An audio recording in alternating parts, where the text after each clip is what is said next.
জাত দেখেন, এই একটা জাত, এটা হচ্ছে শাহি জাত, শাহি শাহি জাত।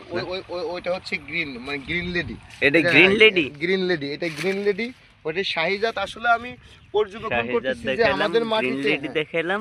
হ্যাঁ আমাদের মাটিতে আসলে কি হয়, হ্যাঁ এই শাহি জাত লাগাইলে আবার এই এই এই এই সমস্যাগুলো হয়। এই যে জটা হয়, এই গাছগুলোর জটা হয়, জটাও হয়েছে না?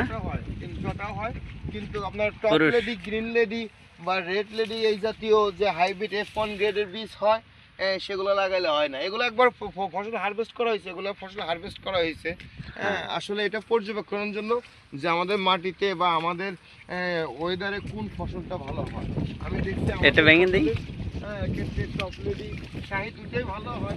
তবে মাটি অবশ্যই গোড়া যেন পানি না জমে, পানি যেন নিষ্কাশনের ব্যবস্থা থাকে, এরকম হলেই আসলে পেঁপে চাষ করা সম্ভব। আসলে আমি ব্লকের জমি, মানে ধান লাগানোর জমিতে বেড করে আসলে পরীক্ষামূলকভাবে চাষ করার জন্য চেষ্টা করছি।